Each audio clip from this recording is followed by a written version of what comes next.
اس کے بعد مینڈک والا معجزہ شروع ہوا۔ مصریوں کو مینڈک ہی مینڈک نظر آنے لگے، لیکن بنی اسرائیل کے گھروں میں کچھ بھی نہ تھا۔ مصری اپنا کوئی برتن کھولتا تو اس میں مینڈک نظر آتا، کوئی اپنے بستر پر آتا تو اس پر مینڈک ہوتا، کھانا کھانے کے لیے بیٹھتا اور لقمہ منہ میں رکھتا تو وہ مینڈک بن جاتا۔ اللہ تعالیٰ نے ان لوگوں کو عجیب طرح سے آزمائش میں مبتلا کیا۔ اس کے علاوہ خون کا معجزہ، یہ 5واں معجزہ تھا۔ اس کے سامنے فرعون بے بس ہو گیا، ان کا پانی خون میں تبدیل ہونے لگا۔ کوئی مصری دریائے نیل سے چلو میں پانی لیتا تو وہ پانی خون بن جاتا، لیکن کوئی اسرائیلی پانی لیتا تو وہ پانی ہی رہتا۔ مصری کسی کنویں سے پانی نکالتے تو وہ خون بن جاتا، اسی کنویں سے اسرائیلی پانی لیتے تو پانی ہی رہتا۔ اللہ تعالیٰ نے ان سے پانی کو روک لیا۔ پھر مصری پانی حاصل کرنے کے لیے بنی اسرائیل کے پاس آنے لگے، وہ ان سے پانی مانگتے۔ جب بنی اسرائیل ان کے لیے پانی ڈالتے تو وہ فوراً خون میں تبدیل ہو جاتا۔ اسی پانی کو بنی اسرائیل پیتے تو پانی ہی رہتا۔ سب لوگوں نے یہ معجزات اپنی آنکھوں سے دیکھ لیے، لیکن پھر بھی موسیٰ علیہ السلام پر ایمان نہ لائے اور غرور و تکبر پر اڑے رہے، جیسا کہ اللہ تعالیٰ سورۃ الاعراف آیت 133 میں فرماتے ہیں، فَاسْتَكْبَرُوا وَكَانُوا قَوْمًا مُجْرِمِينَ۔ سو وہ تکبر کرتے رہے اور وہ لوگ تھے ہی جرائم پیشہ۔ 9 عدد معجزات دیکھ لینے کے بعد بھی وہ ایمان نہ لائے، حق کو جھٹلاتے ہی رہے۔ سب سے سخت ترین عذاب خون کا عذاب تھا۔ معاملہ جب یہاں تک پہنچا تو سب جمع ہو کر موسیٰ علیہ السلام کے پاس آئے اور یوں گویا ہوئے، قالوا يا موسى ادع لنا ربك بما عهد عندك لئن كشفت عنا الرجز لنؤمنن لك ولنرسلن معك بني إسرائيل فلما كشفنا عنهم الرجز إلى أجل هم بالغوه إذا هم ينكثون۔ کہنے لگے، اے موسیٰ، ہمارے لیے اپنے رب سے اس بات کی دعا کر دیجئے جس کا اس نے آپ سے عہد کر رکھا ہے۔ اگر آپ اس عذاب کو ہم سے ہٹا دیں تو ہم ضرور آپ پر ایمان لے آئیں گے، اور ہم بنی اسرائیل کو بھی رہا کر کے آپ کے ہمراہ کر دیں گے۔ پھر جب ان سے اس عذاب کو ایک خاص وقت تک کے لیے، جس تک بہرحال ان کو پہنچنا تھا، ہٹا دیتے تو وہ فوراً ہی عہد شکنی کرنے لگتے۔ آخر کار موسیٰ علیہ السلام کو اللہ کا حکم ہوا، فَأَسْرِ بِعِبَادِي لَيْلًا، کہ راتوں رات تو میرے بندوں کو لے کر نکل جا۔ دوسری جگہ یوں ارشاد ہوتا ہے، وَلَقَدْ أَوْحَيْنَا إِلَى مُوسَىٰ أَنْ أَسْرِ بِعِبَادِي، ہم نے موسیٰ کی طرف وحی نازل فرمائی کہ راتوں رات میرے بندوں کو لے چل۔ چنانچہ سب بنی اسرائیل رات کی تاریکی میں نکلے، وہ دروازوں پر کوئی خاص نشان چھوڑ کر چلنے لگے۔ رات کی تاریکی میں نکلنے کا حکم اس لیے دیا گیا تاکہ فرعون ان کے بارے میں کوئی فیصلہ نہ کر سکے۔ انہوں نے صبح ہونے کا انتظار نہ کیا۔ ان کی تعداد 6 لاکھ کے قریب تھی۔ یہ سب لوگ اپنے مال مویشی اور ضروری سامان ساتھ لے کر چلے۔ فلسطین کی طرف 6 لاکھ افراد کی یہ عظیم ہجرت تھی۔ فرعون کو صبح سویرے پتہ چلا تو سوچ میں ڈوب گیا کہ اب ہماری خدمت کون کرے گا، ہماری غلامی کون کرے گا۔ اس کی حالت پاگلوں جیسی ہو گئی۔ آخر اس نے بنی اسرائیل کے تعاقب کا حکم دیا۔ اللہ تعالیٰ اس موقع پر سورۃ الشعراء آیات 57 تا 60 میں فرماتے ہیں، فَأَخْرَجْنَاهُمْ مِنْ جَنَّاتٍ وَعُيُونٍ وَكُنُوزٍ وَمَقَامٍ كَرِيمٍ كَذَلِكَ وَأَوْرَثْنَاهَا بَنِي إِسْرَائِيلَ فَأَتْبَعُوهُمْ مُشْرِقِينَ۔ آخر کار ہم نے انہیں باغات سے اور چشموں سے اور خزانوں سے اور اچھے اچھے مقامات سے نکال باہر کیا۔ اسی طرح ہوا، اور ہم نے ان تمام چیزوں کا وارث بنی اسرائیل کو بنا دیا۔ پس فرعون کے لوگ سورج نکلتے ہی ان کے تعاقب میں نکلے، یعنی فرعون طلوع آفتاب کے وقت ہی ان کے تعاقب میں لشکروں کی تیاری کے ساتھ نکل کھڑا ہوا۔ موسیٰ علیہ السلام بنی اسرائیل کو لیے بحر احمر کے ایک کنارے پہنچے۔ بحر قلزم بحر احمر ہی کا ایک کنارہ ہے۔ انہوں نے پیچھے مڑ کر دیکھا، کیا دیکھتے ہیں کہ فرعون اپنے لاؤ لشکر کے ساتھ بھاگا آ رہا ہے۔ بنی اسرائیل گھبرا گئے کہ اب کیا ہوگا۔ سامنے ٹھاٹھے مارتا سمندر اور پیچھے فرعون اور اس کا لشکر۔ اللہ تعالیٰ اس موقع پر سورۃ الشعراء آیت 63 میں فرماتے ہیں، فَأَوْحَيْنَا إِلَى مُوسَىٰ أَنِ اضْرِب بِّعَصَاكَ الْبَحْرَ فَانفَلَقَ فَكَانَ كُلُّ فِرْقٍ كَالطَّوْدِ الْعَظِيمِ۔ ہم نے موسیٰ کی طرف وحی بھیجی کہ دریا پر اپنا عصا مارو، پس اسی وقت دریا پھٹ گیا اور پانی کا ہر ایک حصہ بڑے پہاڑ کی طرح کھڑا ہو گیا۔ سمندر لاٹھی لگنے سے ایسا پھٹا کہ پانی کے 2 بڑے بڑے پہاڑ بن گئے، یعنی سمندر کے اندر خشک راستے بن گئے اور اطراف میں پانی کے پہاڑ کھڑے ہو گئے۔ اللہ تعالی نے بھی فرما دیا، سورۃ طٰہٰ آیت 77 میں ہے، أَنْ أَسْرِ بِعِبَادِي فَاضْرِبْ لَهُمْ طَرِيقًا فِي الْبَحْرِ يَبَسًا لَا تَخَافُ دَرَكًا وَلَا تَخْشَىٰ، کہ تو راتوں رات میرے بندوں کو لے چل اور ان کے لیے سمندر میں خشک راستہ بنا لے، پھر نہ تجھے کسی کے آ پکڑنے کا خطرہ ہوگا نہ ڈر۔ یہ سب کے سب ان راستوں سے پار چلے گئے۔ اب جو ہی فرعون وہاں پہنچا، پہلے تو ڈرا، سہما کہ یہ کیا ہوا۔ وہ بھی اور اس کے سب ساتھی بھی اس سوچ میں ہیں کہ کیا کریں، خوف زدہ تھے۔ ایسے میں فرعون کو خیال آیا کہ اگر موسیٰ اور بنی اسرائیل یہاں سے صحیح سلامت گزر گئے ہیں تو ہم کیوں نہیں گزر سکتے۔ اس کے ساتھ ہی اس نے اپنے گھوڑے کو سمندر میں داخل کر دیا۔ اس کے پیچھے اس کے سب ساتھی بھی داخل ہو گئے۔ ادھر بنی اسرائیل کا آخری آدمی سمندر سے نکل رہا تھا، دوسری طرف فرعون کا آخری آدمی سمندر میں داخل ہو رہا تھا۔ اللہ تعالیٰ سورہ طٰہٰ میں فرماتے ہیں، فَأَتْبَعَهُمْ فِرْعَوْنُ بِجُنُودِهِ فَغَشِيَهُم مِّنَ الْيَمِّ مَا غَشِيَهُمْ وَأَضَلَّ فِرْعَوْنُ قَوْمَهُ وَمَا هَدَىٰ۔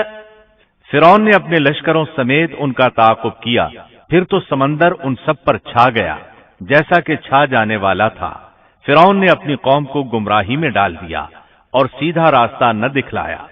اللہ تعالیٰ فرعون کی موت کا منظر یوں بیان کرتے ہیں، وَجَاوَزْنَا بِبَنِي إِسْرَائِيلَ الْبَحْرَ فَأَتْبَعَهُمْ فِرْعَوْنُ وَجُنُودُهُ بَغْيًا وَعَدْوًا حَتَّى إِذَا أَدْرَكَهُ الْغَرَقُ قَالَ آمَنْتُ أَنَّهُ لَا إِلَهَ إِلَّا الَّذِي آمنت به بنو إسرائيل وأنا من المسلمين۔ اور ہم نے بنی اسرائیل کو دریا سے پار کر دیا، پھر ان کے پیچھے پیچھے فرعون اپنے لشکر کے ساتھ ظلم اور زیادتی کے ارادے سے چلا، یہاں تک کہ جب ڈوبنے لگا تو کہنے لگا کہ میں اس ذات پر ایمان لاتا ہوں کہ جس پر بنی اسرائیل ایمان لائے ہیں، اس کے سوا کوئی معبود نہیں اور میں مسلمانوں میں سے ہوں۔ لیکن جب موت کے مرحلے شروع ہوتے ہیں تو توبہ قبول نہیں ہوتی۔ اس نے جب یہ کہا کہ میں ایمان لاتا ہوں تو اللہ تعالیٰ نے جواب میں فرمایا،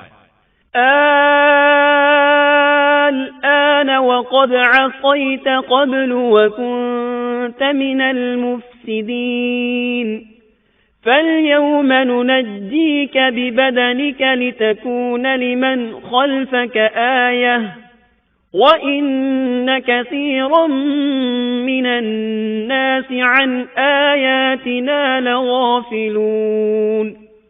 جواب دیا گیا کہ اب ایمان لاتا ہے اور پہلے سرکشی کرتا رہا اور مفسدوں میں داخل رہا، سو آج ہم تیری ناش کو نجات دیں گے تاکہ تو ان لوگوں کے لیے باعث عبرت ہو جو تیرے بعد ہیں، اور حقیقت یہ ہے کہ بہت سے لوگ ہماری نشانیوں سے غافل ہیں۔ مطلب یہ تھا کہ ہم تیرے بدن کو زمانہ گزرنے کے باوجود باقی رکھیں گے تاکہ تو لوگوں کے لیے عبرت کا سبب بنا رہے۔ اللہ تعالیٰ نے اس کے بدن کو باقی رکھا تاکہ لوگ عبرت پکڑتے رہیں اور وہ بعد والوں کے لیے نشانی بنا رہے۔ یہ اللہ تعالیٰ کی طرف سے اعلان ہے، لیکن لوگوں کی اکثریت اللہ تعالیٰ کی آیات سے غافل ہے۔ فرعون کی لاش آج بھی اہرام مصر یعنی مصر کے عجائب گھر میں موجود ہے۔ حدیث میں آتا ہے سیدنا جبریل علیہ السلام نے نبی کریم صلی اللہ علیہ وسلم سے عرض کیا، اے اللہ کے رسول صلی اللہ علیہ وسلم، جس وقت فرعون غرق ہوتے ہوئے ایمان کا اظہار کر رہا تھا تو میں اس وقت اس کے منہ میں کیچڑ ڈال رہا تھا کہ کہیں وہ لا الہ الا اللہ نہ کہہ دے اور اللہ اس پر رحم فرما دے، لیکن اس کے منہ سے شہادت توحید کی بات نہ نکلی اور بوقت مرگ اللہ تعالیٰ نے اس کی توبہ قبول نہ کی۔ بنی اسرائیل اس کے ظلم سے نجات پا کر سمندر پار چلے گئے۔ ابھی تھوڑی ہی دور گئے ہوں گے کہ ان کا گزر ایک ایسی قوم کے پاس سے ہوا جو اپنے بتوں کی پوجا کر رہی تھی۔ سمندر پار آنے کے فوراً بعد انہوں نے یہ مناظر دیکھے، گویا فلسطین پہنچنے سے پہلے ہی انہوں نے میدان سینا میں لوگوں کو بتوں کے آگے جھکا دیکھ لیا۔ اللہ تعالیٰ سورۃ الاعراف آیات 138 تا 140 میں فرماتے ہیں، وَجَاوَزْنَا بِبَنِي إِسْرَائِيلَ الْبَحْرَ فَأَتَوْا عَلَى قَوْمٍ يَعْكُفُونَ عَلَى أَصْنَامٍ لَهُمْ قَالُوا يَا مُوسَى اجْعَل لَّنَا إِلَٰهًا كَمَا لَهُمْ آلِهَةٌ قَالَ إِنَّكُمْ قَوْمٌ تَجْهَلُونَ إِنَّ هَٰؤُلَاءِ مُتَبَّرٌ مَّا هُمْ فِيهِ وَبَاطِلٌ مَّا كَانُوا يَعْمَلُونَ قَالَ أَغَيْرَ اللَّهِ أَبْغِيكُمْ إِلَٰهًا وَهُوَ فَضَّلَكُمْ عَلَى الْعَالَمِينَ۔ اور ہم نے بنی اسرائیل کو دریا سے پار اتار دیا، پس ان لوگوں کا ایک قوم پر گزر ہوا جو اپنے چند بتوں کی عبادت میں لگے ہوئے تھے۔ کہنے لگے، اے موسیٰ، ہمارے لیے بھی ایک ایسا ہی معبود مقرر کر دیجئے جیسے ان کے یہ معبود ہیں۔ آپ نے فرمایا، واقعی تم لوگوں میں بڑی جہالت ہے، یہ لوگ جس کام میں لگے ہوئے ہیں یہ تباہ کیا جائے گا اور ان کا یہ کام محض بے بنیاد ہے۔ فرمایا، کیا اللہ تعالیٰ کے سوا کسی اور کو تمہارے لیے معبود تلاش کروں، حالانکہ اس نے تمہیں تمام جہان والوں پر فوقیت دی ہے۔ قرآن کی آیات اس پر دلالت کرتی ہیں کہ سمندر پار سے آتے ہی وہ فوراً ایک قوم کے پاس آئے اور موسیٰ علیہ السلام سے مطالبہ کرنے لگے، غور فرمائیں کس طرح کفر کے مرتکب ہو رہے ہیں۔ فرعون اور اس کی قوم سے نجات پا لینے کے بعد اللہ رب العزت کی طرف سے موسیٰ علیہ السلام پر احکامات نازل ہوئے۔ پہلا حکم یہ ملا کہ اپنی قوم کے ہمراہ کوہ طور پر پھر تشریف لے چلیں۔ اللہ تعالیٰ نے آپ کو وعدہ دیا کہ وہاں ہم آپ کو تورات عطا کریں گے تاکہ آپ کے لیے اور آپ کی قوم کے لیے شریعت مقرر ہو جائے۔ اللہ تعالیٰ سورۃ الاعراف آیت 142 میں فرماتے ہیں، وَوَاعَدْنَا مُوسَىٰ 30 لَيْلَةً اور ہم نے موسیٰ سے 30 راتوں کا وعدہ کیا۔ اللہ تعالیٰ نے موسیٰ علیہ السلام سے وعدہ کیا کہ جبل طور پر آئیں، وہاں 30 راتیں گزاریں، یعنی مکمل 1 مہینہ قیام کریں تاکہ ان دنوں میں تورات حاصل کر سکیں۔ موسیٰ علیہ السلام اپنی قوم کو لے کر روانہ ہوئے۔ آپ تیز چلتے ہوئے اپنی قوم سے پہلے کوہ طور پر جا پہنچے تاکہ اللہ تعالیٰ کو خوش کر سکیں اور کتاب الہی تورات حاصل کر سکیں۔ بنی اسرائیل اس وقت لاکھوں کی تعداد میں تھے۔ ظاہر ہے اتنے بڑے ہجوم اور لشکر کا تیزی سے حرکت کرنا ممکن نہیں تھا۔ اس پر اللہ تعالیٰ نے فرمایا، وَمَا أَعْجَلَكَ عَن قَوْمِكَ يَا مُوسَىٰ قَالَ هُمْ أُولَاءِ عَلَىٰ أثري وعجلت إليك رب لترضى۔ اے موسیٰ، تجھے اپنی قوم سے غافل کر کے کون سی چیز جلدی لے آئی؟ کہا کہ وہ لوگ بھی میرے پیچھے ہی آ رہے ہیں، اور اے میرے پروردگار، میں نے تیری طرف اس لیے جلدی کی کہ تو راضی ہو جائے۔ کوہ طور پر یہ موسیٰ علیہ السلام کی دوسری آمد تھی۔ دوسری بار بھی انہیں اسی بابرکت درخت کے پاس اللہ پاک سے ہم کلام ہونے کا شرف حاصل ہو رہا تھا۔ موسیٰ علیہ السلام کی رسالت کے مقاصد کا پہلا مرحلہ پورا ہو چکا تھا۔ بنی اسرائیل ذلت و رسوائی اور عذاب عظیم سے نکل آئے تھے۔ اب وہ آزاد فضا میں سانس لینے کے قابل تھے، لیکن ان کے دلوں میں شرک و بت پرستی کے پرانے اثرات باقی تھے۔ یہی وجہ ہے کہ سمندر سے نکلتے ہی انہوں نے بت پرستی کا مطالبہ کر دیا تھا، لہذا ضروری تھا کہ ان کی تربیت کی جائے۔ پھر تربیت کے لیے بھی کسی مفصل قانون اور ضابطے کا ہونا بہت ضروری تھا کہ اس پر عمل پیرا ہو کر آنے والے وقت کے لیے تیار ہو سکیں۔ تو اللہ تعالیٰ نے عظیم رسول موسیٰ علیہ السلام کے ساتھ یہی وعدہ کیا تھا کہ وہ طور پہاڑ پر آ کر اللہ کی نگرانی میں براہ راست احکام الہی کو حاصل کرنے کی کما حقہ تیاری کر سکیں۔ پہلے مدت 30 دن مقرر ہوئی تھی اور پھر 40 دن ہو گئی، جیسا کہ سورۃ الاعراف آیت 142 میں اللہ تعالیٰ فرماتے ہیں، وَوَاعَدْنَا مُوسَى 30 لَيْلَةً وَأَتْمَمْنَاهَا ب10 فَتَمَّ مِيقَاتُ رَبِّهِ 40 لَيْلَةً، اور ہم نے موسیٰ سے 30 راتوں کا وعدہ کیا اور مزید 10 راتوں سے ان 30 راتوں کو پورا کیا، سو ان کے رب کی مقررہ مدت 40 راتیں ہو گئیں۔ موسیٰ علیہ السلام اپنی قوم سے رخصت ہوتے وقت اپنے بھائی ہارون علیہ السلام کو اپنا خلیفہ بنا گئے تھے، جیسا کہ اللہ تعالیٰ سورۃ الاعراف آیت 142 میں فرماتے ہیں، وَقَالَ مُوسَى لِأَخِيهِ هَارُونَ اخْلُفْنِي فِي قَوْمِي وَأَصْلِحْ وَلَا تَتَّبِعْ سَبِيلَ الْمُفْسِدِينَ۔ اور موسیٰ نے اپنے بھائی ہارون سے کہا، تم میری قوم میں میری جانشینی کرنا اور ان کی اصلاح کرتے رہنا اور فساد کرنے والوں کی راہ پر مت چلنا۔ موسیٰ علیہ السلام اپنی قوم کو چھوڑ کر چلے گئے۔ انتظامی معاملات کے لیے ان میں ایک حاکم بھی مقرر کر گئے، یعنی اپنے بھائی ہارون کو، جو اللہ کے نبی تھے۔ ان 40 ایام میں موسیٰ علیہ السلام اپنے پروردگار سے براہ راست کلام کرتے رہے، یعنی درمیان میں وحی کا واسطہ بھی نہیں تھا۔ اللہ تعالیٰ بھی ان سے بغیر کسی واسطے کے کلام کرتے رہے۔ اسی وجہ سے آپ کا لقب کلیم اللہ ہے، یعنی اللہ سے کلام کرنے والا۔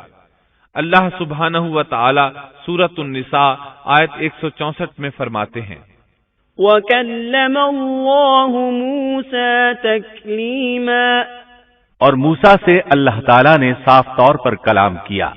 جب موسیٰ علیہ السلام مقررہ وقت پر وہاں پہنچے اور اللہ تعالیٰ نے ان سے کلام کیا تو عرض کرنے لگے کہ اے میرے پروردگار، مجھے اپنا دیدار کرا دیجئے، میں آپ کو ایک نظر دیکھ لوں۔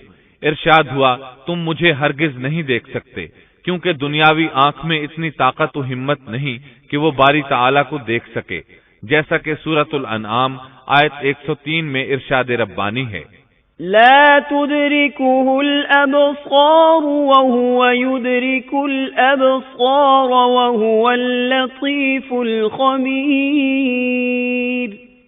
اس کا تو کسی کی نگاہ بھی احاطہ نہیں کر سکتی، اور وہ سب نگاہوں کو محیط ہو جاتا ہے، اور وہی بڑا باریک بین اور باخبر ہے۔ حدیث معراج میں بھی ہے کہ جب ابو ذر رضی اللہ عنہ نے رسول اللہ صلی اللہ علیہ وسلم سے پوچھا، حل رأیت ربک، یعنی کیا آپ نے اپنے رب کو دیکھا بھی ہے، تو آپ نے فرمایا تھا، نور انا اراہ، یعنی وہ تو نور ہے، میں اسے کیسے دیکھ سکتا ہوں۔ اس حدیث مبارکہ سے بھی یہی ثابت ہوتا ہے کہ آپ نے اللہ کا دیدار نہیں کیا، جیسے اللہ تعالیٰ نے موسیٰ علیہ السلام سے فرما دیا تھا کہ تو مجھے نہیں دیکھ سکتا۔ ابو موسیٰ اشعری رضی اللہ عنہ سے مروی ایک روایت میں ہے کہ نبی اکرم صلی اللہ علیہ وسلم نے فرمایا، حجابہ النور وفی روایت النار لو کشفها لأحرقت سبحات وجهه ما انتهى إليه بصره من خلقه اس کا تو کسی کی نگاہ بھی احاطہ نہیں کر سکتی، اور وہ سب نگاہوں کو محیط ہو جاتا ہے، اور وہی بڑا باریک بین اور باخبر ہے۔ مطلب یہ کہ اللہ سبحانہ و تعالی کا نور اور جلوہ برداشت کرنے کے لیے بہت طاقت کی ضرورت ہے، اور ہم اس سے محروم ہیں۔ کسی میں یہ طاقت نہیں کہ اس نور کو دیکھ سکے۔ اللہ تعالی موسیٰ علیہ السلام کے سوال کے جواب میں سورۃ الاعراف آیت 143 میں فرماتے ہیں، لن تراني ولكن انظر إلى الجبل فإن استقر مكانه فسوف تراني فلما تجلى ربه للجبل جعله دكا وخر موسى صعقا فلما أفاق قال سبحانك تبت إليك وأنا أول المؤمنين۔ تم مجھے ہرگز نہیں دیکھ سکتے، لیکن تم اس پہاڑ کی طرف دیکھو، اگر وہ اپنی جگہ پر برقرار رہا تو تم بھی مجھے دیکھ سکو گے۔ پھر جب ان کے رب نے اس پر تجلی فرمائی تو اسے ریزہ ریزہ کر دیا، اور موسیٰ بے ہوش ہو کر گر پڑے۔ پھر جب ہوش میں آئے تو عرض کیا، بے شک آپ کی ذات پاک ہے، میں تیرے حضور توبہ کرتا ہوں، اور میں سب سے پہلا ایمان لانے والا ہوں۔ سیدنا عبداللہ بن عباس رضی اللہ عنہما بیان کرتے ہیں کہ اللہ تعالیٰ نے صرف اور صرف ہاتھ کی سب سے چھوٹی انگلی کے پورے کے برابر اپنا نور ظاہر فرمایا تھا۔ جس پہاڑ پر اللہ تعالیٰ نے تجلی فرمائی تھی وہ طور پہاڑ کے علاوہ کوئی اور پہاڑ تھا۔ وہ کس قدر عجیب اور ہولناک منظر ہوگا کہ اس دنیا کا ایک عظیم اور مضبوط پہاڑ باری تعالیٰ کے نور کی ایک ہلکی سی جھلک برداشت نہ کر سکا اور ریزہ ریزہ ہو گیا اور بھربھری ریت بن گیا۔ موسیٰ علیہ السلام یہ منظر دیکھ رہے تھے، بہت حیرت انگیز اور عجیب منظر تھا۔ مضبوط پہاڑ حرکت میں آیا اور ریزہ ریزہ ہو گیا، چنانچہ آپ ہوش و حواس قائم نہ رکھ سکے اور بے ہوش ہو گئے۔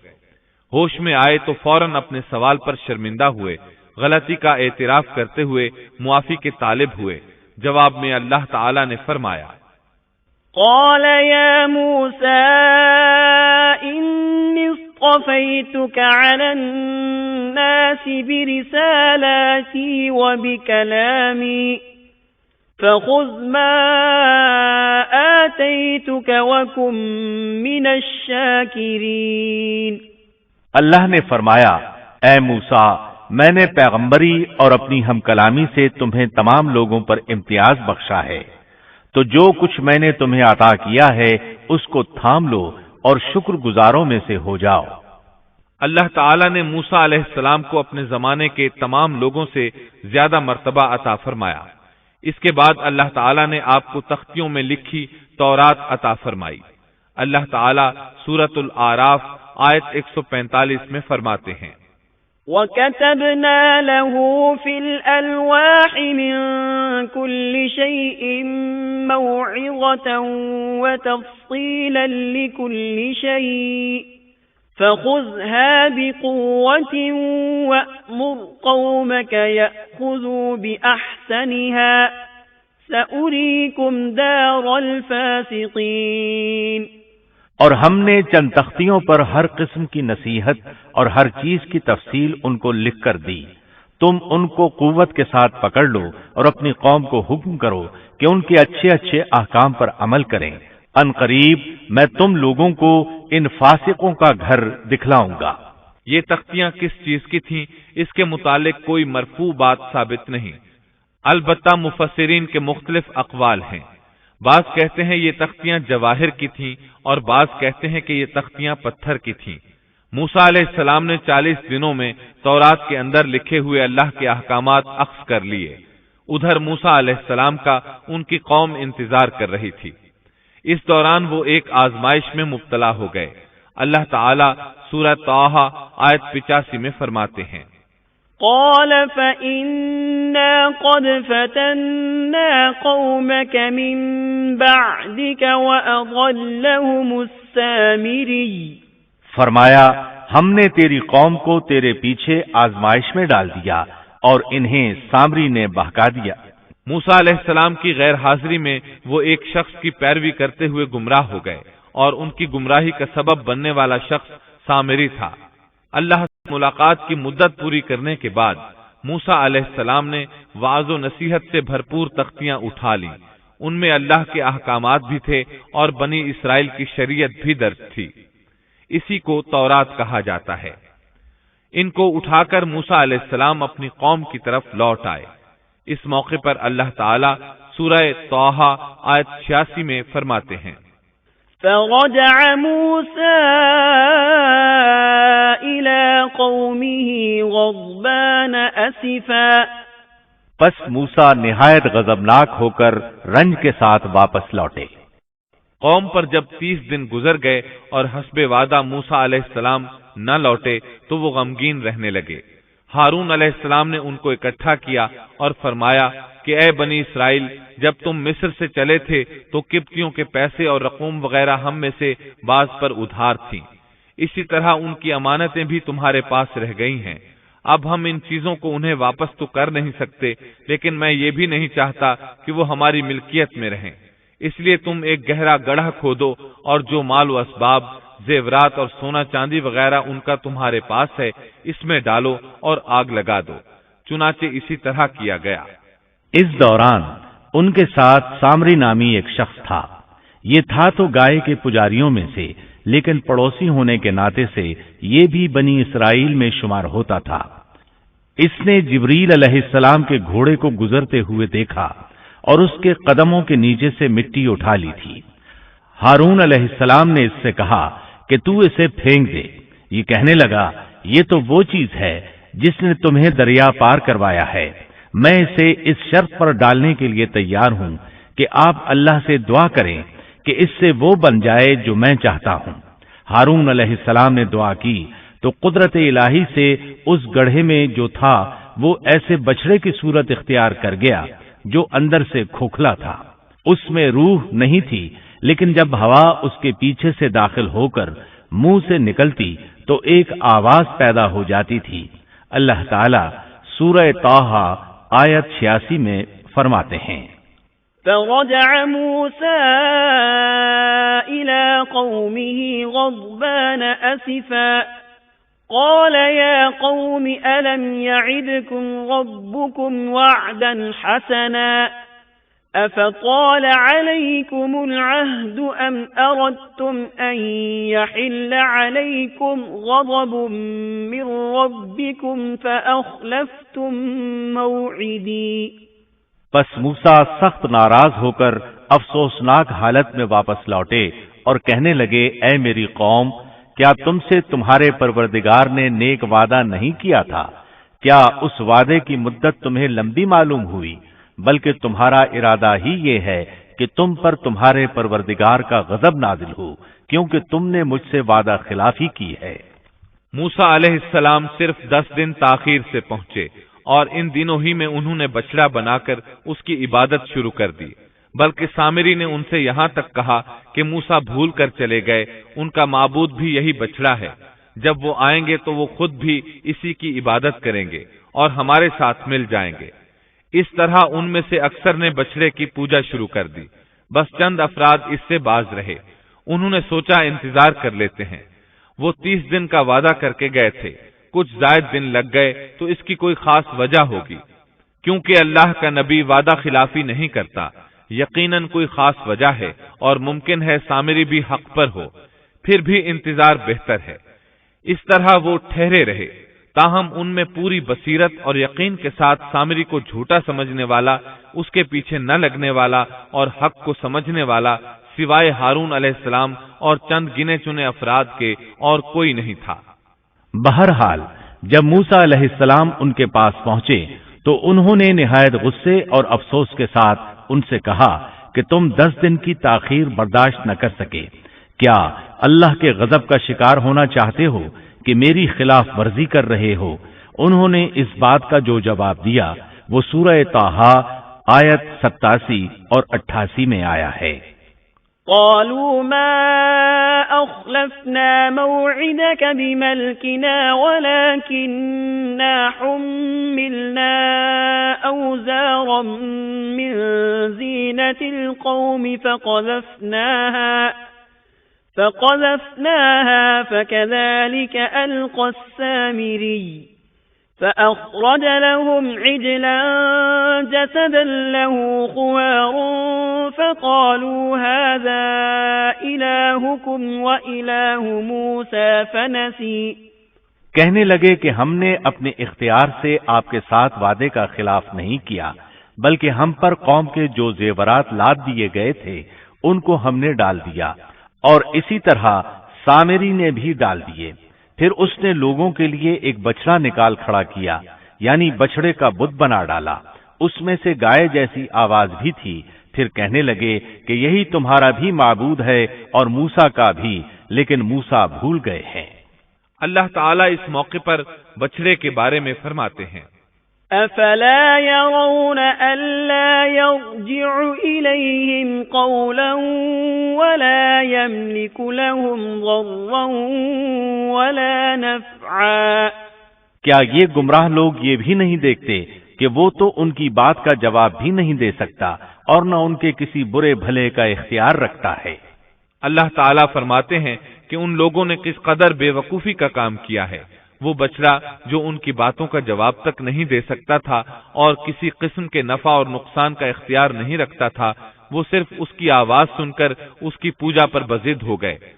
ہارون علیہ السلام ان کو روکتے رہے اور اللہ کی طرف دعوت دیتے رہے، لیکن اس کے باوجود وہ بچڑا پرستی پر اصرار کرتے رہے۔ اللہ تعالیٰ فرماتے ہیں، وَلَقَدْ قَالَ لَهُمْ هَارُونُ مِنْ قَبْلُ يَا قَوْمِ إِنَّمَا فُتِنْتُمْ بِهِ وَإِنَّ رَبَّكُمُ الرَّحْمَنُ فَاتَّبِعُونِي وَأَطِيعُوا أَمْرِي قَالُوا لَن نَّبْرَحَ عَلَيْهِ عَاكِفِينَ حَتَّى يَرْجِعَ إِلَيْنَا مُوسَى۔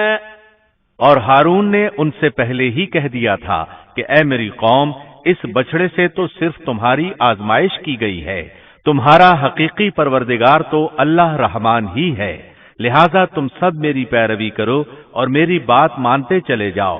انہوں نے جواب دیا کہ موسیٰ کی واپسی تک تو ہم اسی کے مجاور بنے بیٹھے رہیں گے۔ موسیٰ علیہ السلام نے یہ ماجرا دیکھا تو اپنے بھائی ہارون پر بگڑے، ان کے سر کے بالوں اور داڑھی کو پکڑ کر کھینچنے لگے۔ ان کی طبیعت میں سختی تھی، جبکہ ہارون علیہ السلام بہت نرم مزاج تھے۔ ہارون علیہ السلام ان سے بہت نرم برتاؤ کرتے تھے۔ موسیٰ علیہ السلام نے ان سے کہا، تم نے میرے ساتھ کیے ہوئے وعدے کو کیوں نہیں نبھایا اور ان لوگوں کی اصلاح کیوں نہ کی؟ قال يا هارون ما منعك إذ رأيتهم ضلوا ألا تتبعني أفعصيت أمري۔ کہنے لگے، اے ہارون، انہیں گمراہ ہوتا ہوا دیکھتے ہوئے تجھے کس چیز نے روکا تھا کہ تو میرے پیچھے نہ آیا؟ کیا تو بھی میرے فرمان کا نافرمان بن بیٹھا؟ ہارون علیہ السلام نے اپنے بھائی کے ان سخت الفاظ کا جواب بہت ہی نرم انداز میں دیا۔ قال يا ابن أم لا تأخذ بلحيتي ولا برأسي إني خشيت أن تقول فرقت بين بني إسرائيل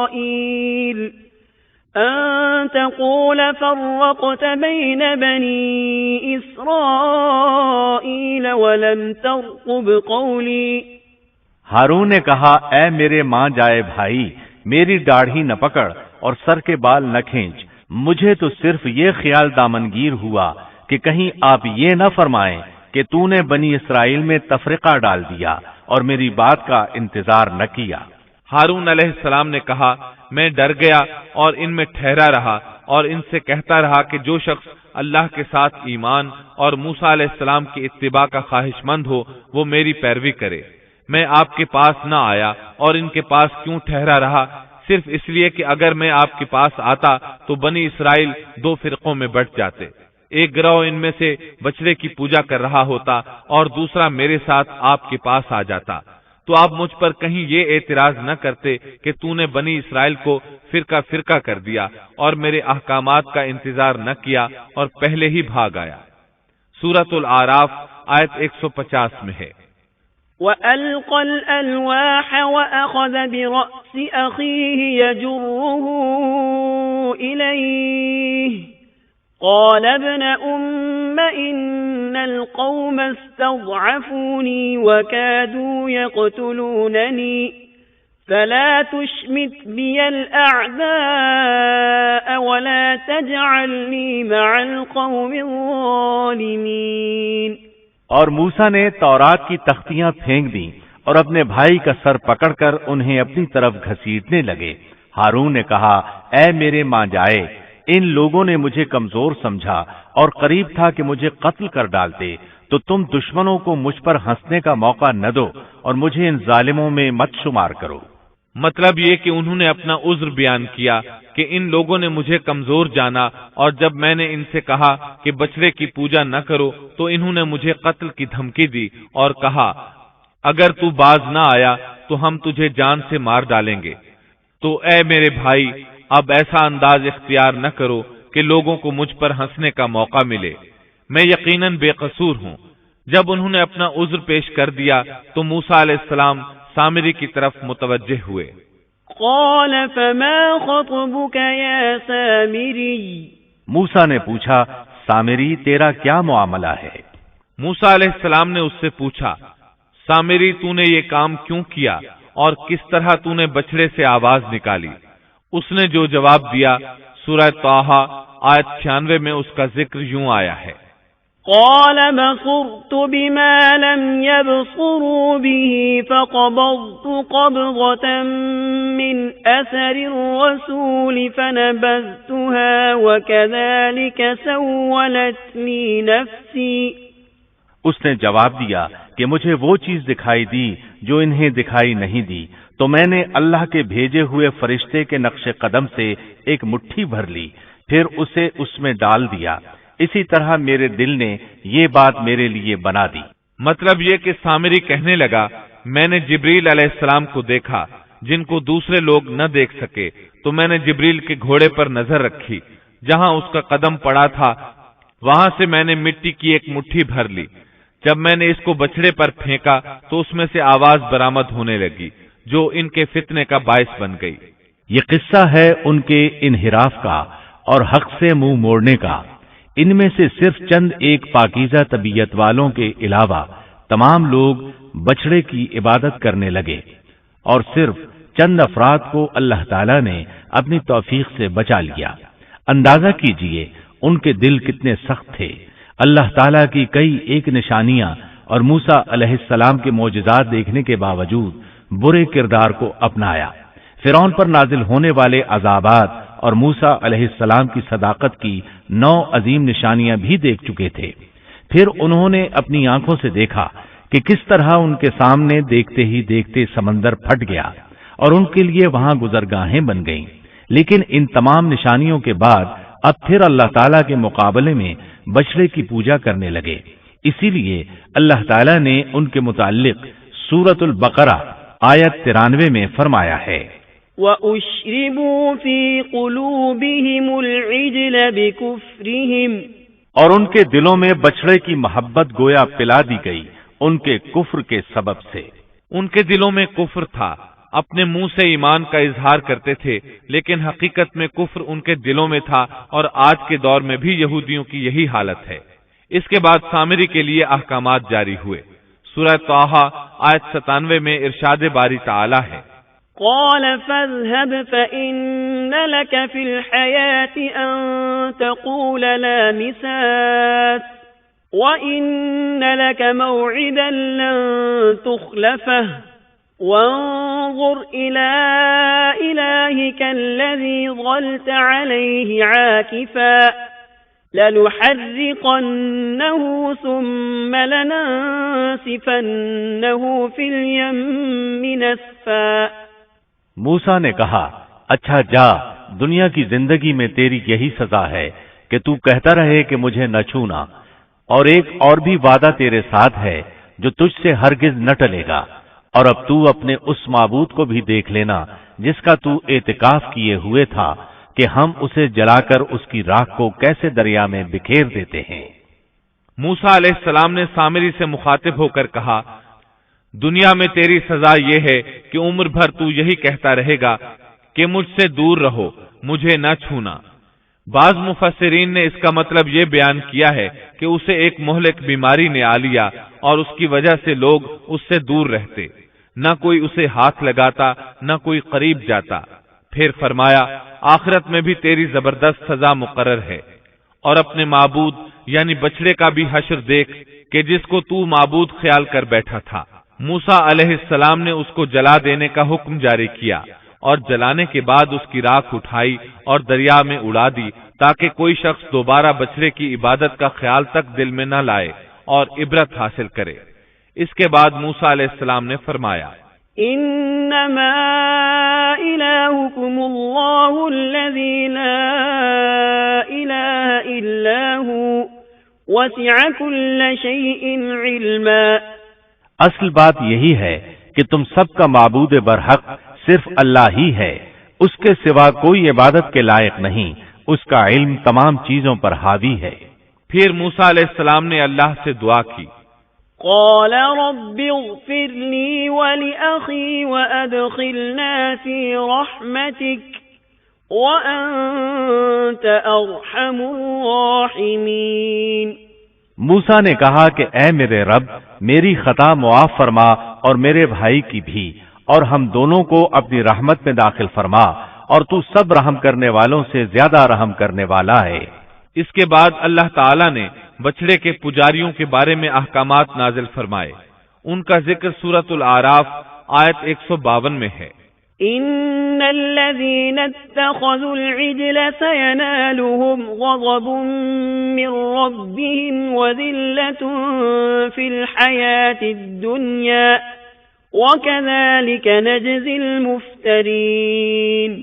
جن لوگوں نے بچڑے کو معبود بنایا ان پر بہت جلد ان کے رب کا غضب نازل ہوگا اور دنیا کی زندگی میں ذلت نصیب ہوگی، اور ہم افترا پردازوں کو ایسی ہی سزا دیا کرتے ہیں۔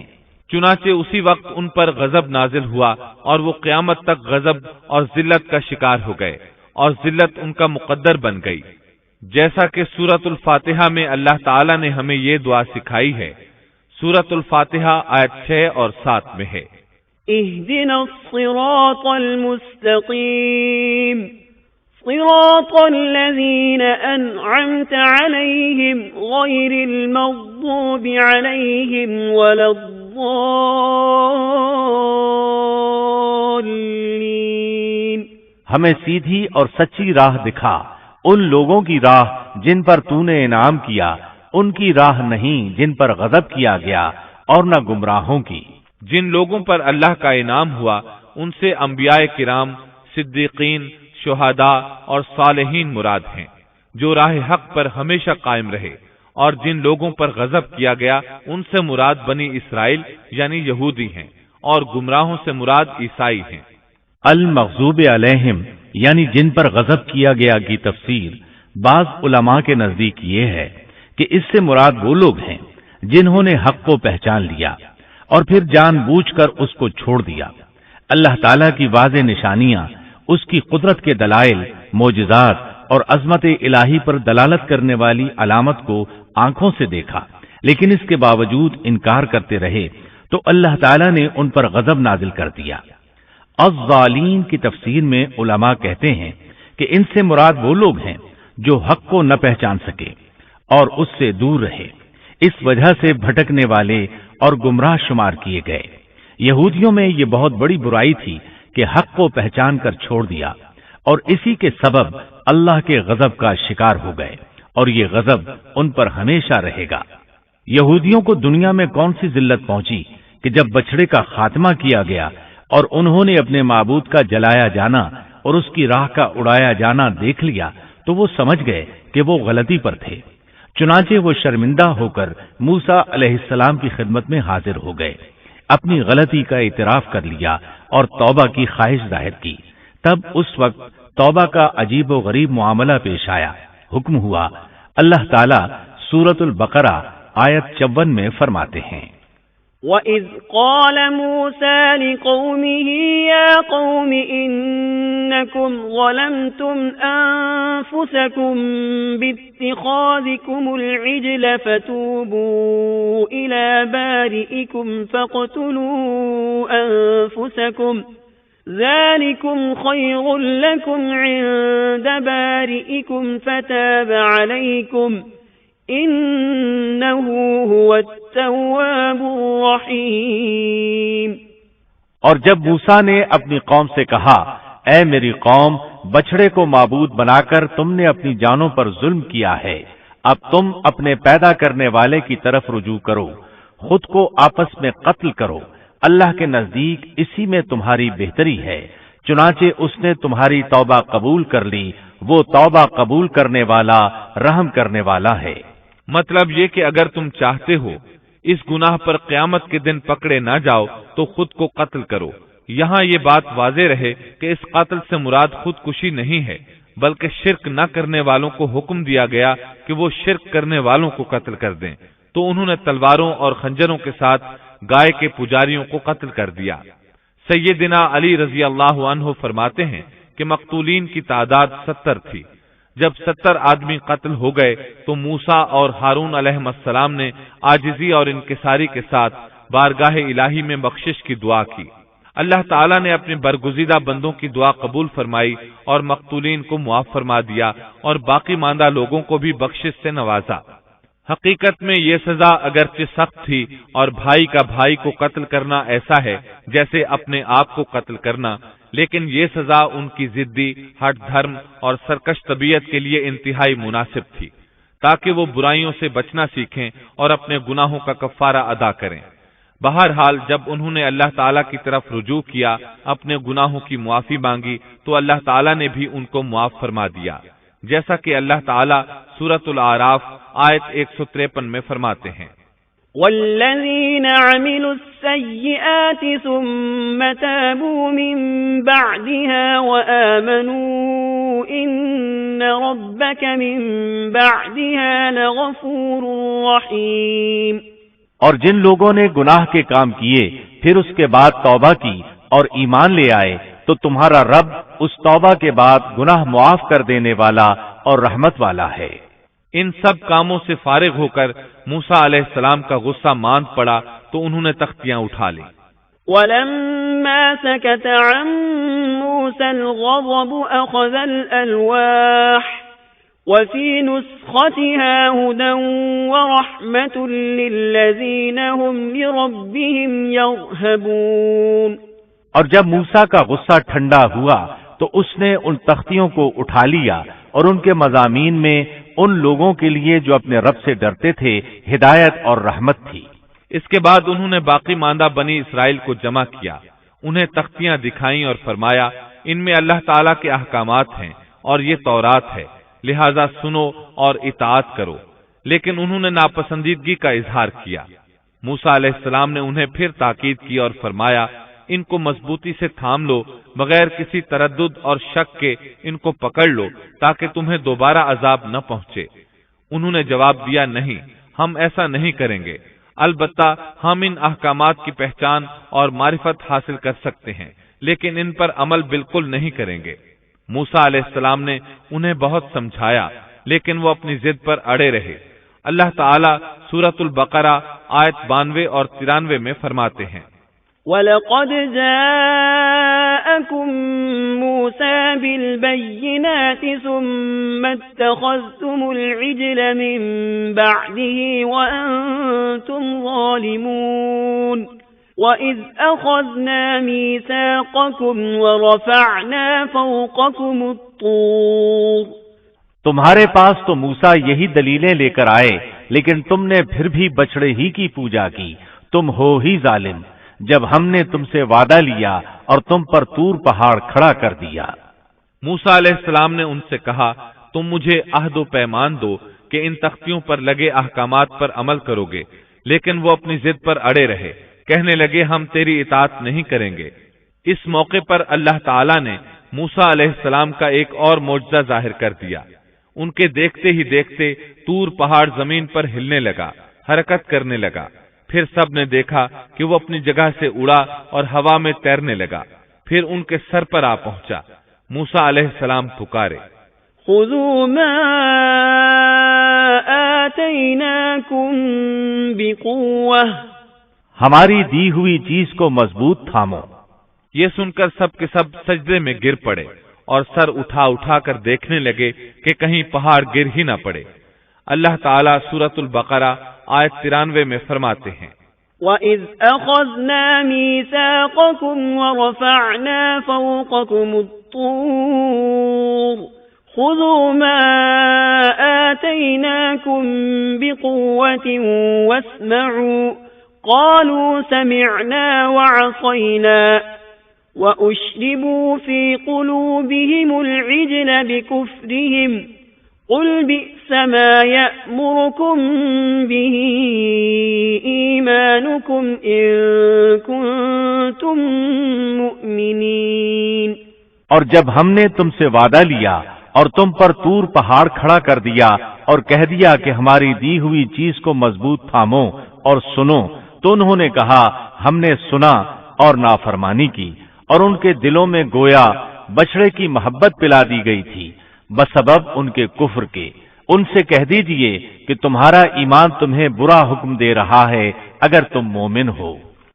اسی طرح سورۃ الاعراف آیت 171 میں اللہ تعالیٰ فرماتے ہیں، وَإِذْ نَتَقْنَا الْجَبَلَ فَوْقَهُمْ كَأَنَّهُ ظُلَّةٌ وَظَنُّوا أَنَّهُ وَاقِعٌ بِهِمْ خُذُوا مَا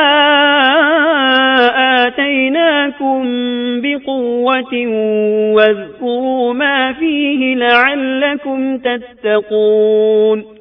اور وہ وقت بھی قابل ذکر ہے جب ہم نے پہاڑ کو اٹھا کر سائبان کی طرح ان کے اوپر معلق کر دیا، اور انہیں یقین ہو گیا تھا کہ وہ اب ان پر گرنے ہی والا ہے، اور ہم نے ان سے کہا کہ جو کتاب ہم نے تمہیں دی ہے اس کو مضبوطی کے ساتھ قبول کرو اور ان احکامات کو یاد رکھو جو اس میں ہیں تاکہ تم متقی بن جاؤ۔